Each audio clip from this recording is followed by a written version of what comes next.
Aliens neglected their alien mammoth with an abscessed foot for centuries until a human medic saved it. Title: The Forgotten Giant. The alien mammoth's roar shook the ground like thunder, echoing through the domed preserve of Gathul Prime. Birds scattered, trees trembled, and somewhere nearby, a very concerned human medic was ducking behind a rock. Okay, muttered Dr. Lena Ortiz, clutching her medkit. Big guy's got an abscess the size of basketball and a serious attitude problem. Correction, said the drone hovering over her shoulder. That is Vorkuun the Elder, last of the Gathulian mammoths. Revered, not angry. At least not until today. Lena glared at the machine. You think I missed the part where he tried to flatten me with a log? The drone beeped unhelpfully. The pain must be intense. His right rear foot is inflamed. You were right to insist on manual examination. Yeah, because centuries of alien reverence just meant ignoring a festering wound. Indeed, for nearly 300 years, the Gathulians had treated Vorkuun as a sacred creature, a living relic from the dawn of their empire. Statues had been carved, prayers offered, but no one had dared touch him. Until Lena, as part of the Human Gathulian Exchange Program.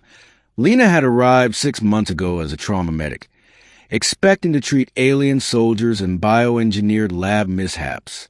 What she hadn't expected was a wholly elephantine creature groaning in agony from what turned out to be a centuries-old foot abscess.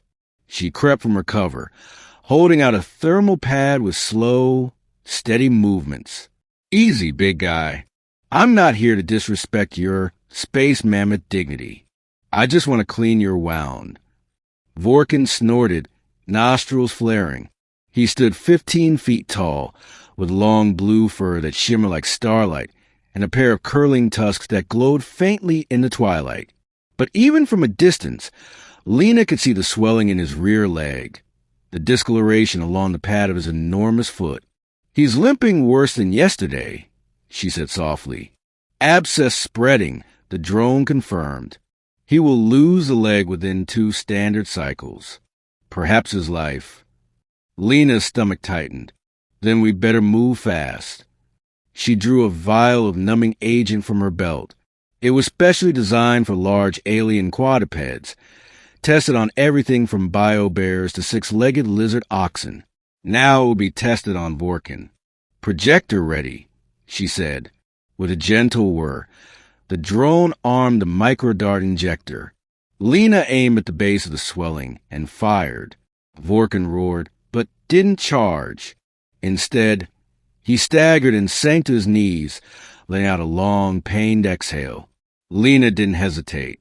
She sprinted forward, dropped to her knees beside the foot, and began scanning. The wound was ancient. Layers of calcified scarring around a deep, festering hole. Her scanner showed bone rot, fluid pockets, and even shards of embedded crystal, likely from ancient alien armor or environmental debris. No wonder he's been so cranky, she muttered. This isn't reverence. This is neglect. The drone buzzed solemnly. Many sacred beings have perished from well-intentioned inaction. She began cleaning, flushing the abscess with antiseptic foam, while suctioning away thick, infected fluid. Vorkuun twitched but didn't move. You're doing great, Lena said softly, working steadily. Just hold on a bit longer, okay? Her gloves were slicked with alien pus. The stench made her gag, but she didn't stop.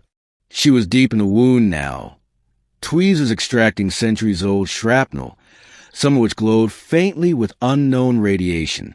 How is he even alive? She whispered. Gathulian biology, the drone replied.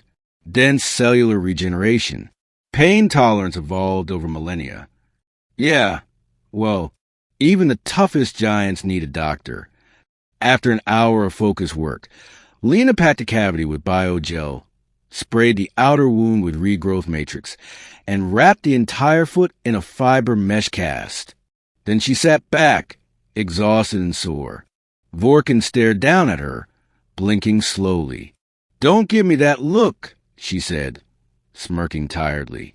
"You had alien knives growing inside your foot. You should be thanking me."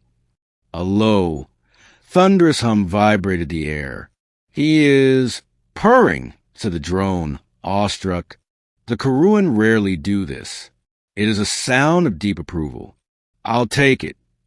News of Lena's daring treatment spread across Gathul Prime within hours. At first, the ruling priests were outraged.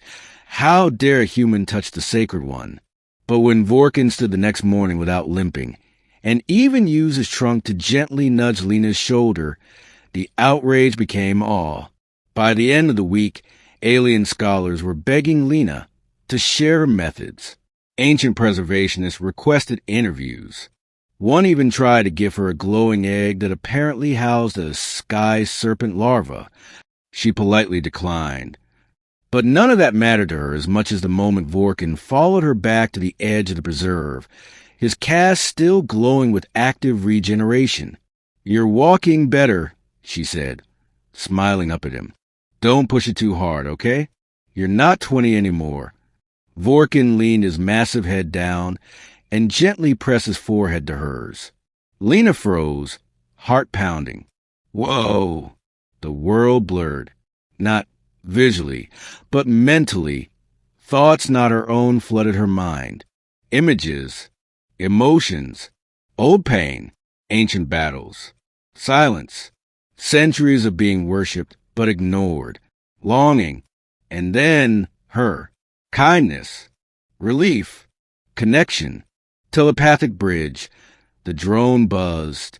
Unprecedented. "He is linking with you." Lena could barely breathe. In her mind, a word formed, not in any spoken language, but one she understood. Healer. Then another. Friend. Tears pricked her eyes. "You're welcome, Vorkuun." Weeks passed. Lena visited daily. She changed the dressings, monitored progress, and even designed a customized foot brace for long walks. The priests now bowed to her when she entered. The Gathulian Council awarded her the Silver Star of Healing and declared that no being, sacred or not, should ever be denied medical care again. But for Lena, the real reward was simpler. Each morning, Vorkuun would meet her at the treeline, waiting patiently. Some days they just sat, watching the horizon together. Other days, she read to him Earth stories, myths, and poetry. He especially liked stories about old Earth elephants and mammoths. She swore he smiled when she told him they once roamed frozen lands, mighty and free. "You'd have fit right in," she whispered one evening. 1 month later, during a rare lunar eclipse, Vorkuun summoned her with a deep, echoing trumpet.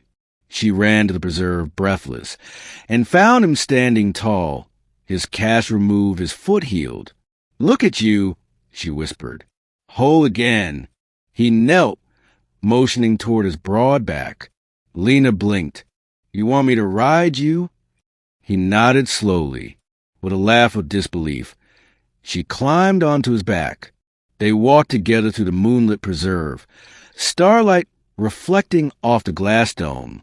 Birds called, wind whispered, and as they moved, she felt the mental link return, deeper now, stronger.